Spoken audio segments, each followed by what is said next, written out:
What's good, YouTube? This video is going to be about the difference between flaws and red flags. Now, before I start this video, if you want to lose weight for yourself, if you no longer like what you see in the mirror, or your weight is affecting the way you date or what you accept from the people you date, please click the link below. I know way too many women taking abuse from men because they don't feel attractive or worthy of love. Insta-Shred is a cheap but very effective way to get yourself in shape without turning your whole life into a diet.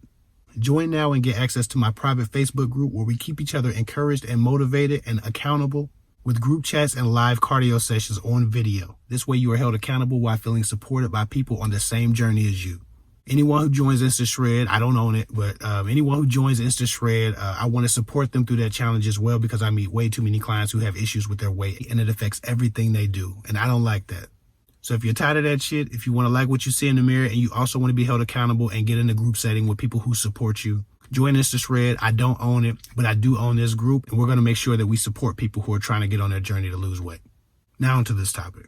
So a while ago, a woman wrote me, and I meant to do this video months ago, but somehow or another I forgot or didn't, or it got lost in the sauce. But so I'm going to read the question, and then we're going to get into this topic. Anonymous writes, I'm sorry, but this is the first time I'm contacting you. I really enjoy your channel. If there's any hope this message gets to you, I would like for you to discuss a topic with me. In one of your previous videos, you spoke about red flags. My question is, what are some flaws that are considered normal in a relationship? I'm trying to have a better understanding between flaws and red flags because I don't want to be looking for the perfect man and end up missing out on a good one because I misinterpreted his flaws and red flags.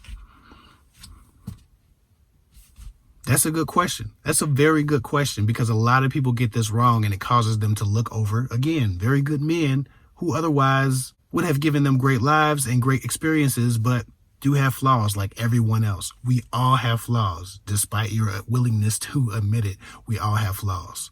So the short answer to your question of what's the difference between flaws and red flags, the answer is simple: scale and impact. That's the difference. What I mean by that is, though inconvenient, normal flaws mainly affect them. On the contrary, a person's red flags will affect you and do damage to you in the long run, sometimes in the short term. For instance, before I get into the examples of men, here's one women might relate to. A woman may ask a man if she looks fat in a dress, or how does she look in a dress, and then say, does this dress make me look fat? This comment may highlight some simple and common insecurity about her weight. Most men have heard that or been asked that or know someone who's heard it or been asked. It's very common. And as long as it doesn't go much further than that, it's not relatively unhealthy. It's pretty common, normal, and doesn't really affect your relationship that much. But on the contrary, if that same woman acts possessive and treats a man as if he's done something wrong anytime he's in the presence of women she believes to be skinnier or more beautiful or more fit than her, or watching him awkwardly to make sure he doesn't notice any other woman being more beautiful than her, or accusing him of wanting those other women that she might notice just because she's intimidated by them, even though he hasn't looked at them, gawked at them, said anything to them, or anything. That type of stuff, etc., etc. Now it's a red flag. There are levels to this. This is a red flag because she causes her man discomfort and she causes him to suffer just because she is threatened by those other women. Her level of insecurity will affect him negatively and subjugate him to a lot of toxicity in their relationship, and a lot of jealousy and envy where it doesn't belong. At that point, or even before that point, it's become a red flag. Her insecurity around her looks.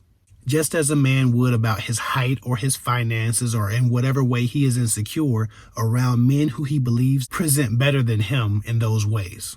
A little insecurity is normal. We all have insecurities, but a lot of insecurity is damaging. One is inconvenient, but balanced enough in logic and self-awareness.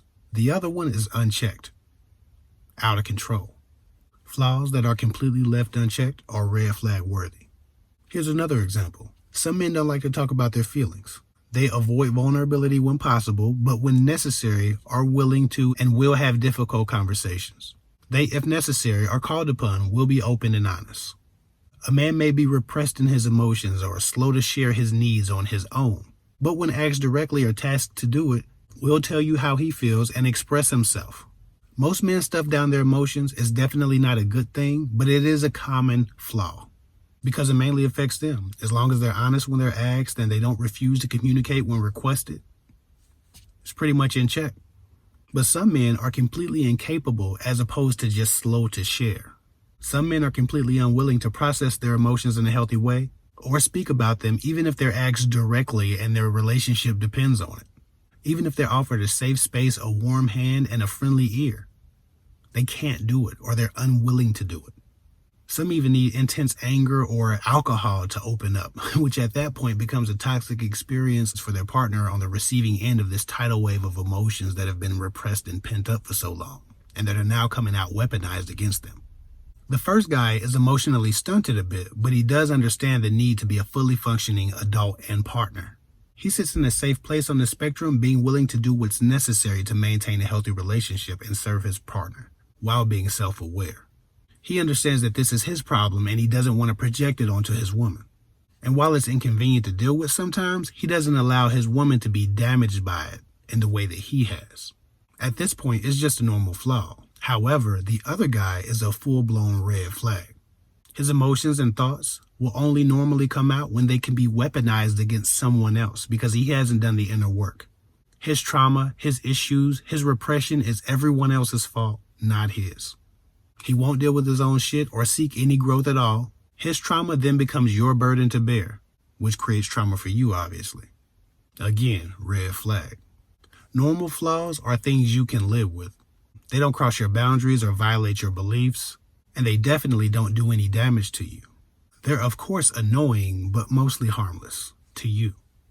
If something is a red flag, it's going to do damage to you in trying to love that person, and trying to support them, or in needing support from them. The difference between the two is a spectrum. As they say, it's levels to this shit. I like the question that this viewer asked because even as she was asking it, she's maintaining a level of self-awareness. She mentioned being a perfectionist. Some people are. They place a lot of pressure on themselves to do everything right. It's a heavy burden and it can't be done. A partner of a perfectionist is mostly only inconvenienced by this type of thing. Maybe frequently or occasionally needing to let them know that no one is perfect and they are loved despite what they win, do, accomplish, or become, that they are good enough the way they are. However, if that perfectionist was to put the pressure on their partner to be perfect, now we're dealing with a red flag. And we have a huge problem because this causes suffering in that person's partner. Whether it's about spending time, self-esteem, self-improvement, any habits, patterns, practices, or beliefs that start to affect your partner negatively and start to take from them their happiness, their joy, their peace, their contentment, and their calm, that's a red flag. But it's a spectrum. So some people are flawed and some people are walking red flags. When a flaw passes the line of inconvenience and enters into damaging the next person, it's a red flag. Anyway, this weather is getting crazy. My car office is being bombarded by some rude ass weather. So that's all I got for now. Do what you will with this information. Follow me at KevVic24 on Instagram. Remember, if you want to lose weight and you're tired of not feeling your best, click the link below. If you join InstaShred, which I don't own, but if you join InstaShred, I'll support you on Facebook. I'll support you through video calls and cardio sessions with me and people in the group. Again, follow me at KevVic24 on Instagram. Click the link below if you're interested. I'll get with y'all later.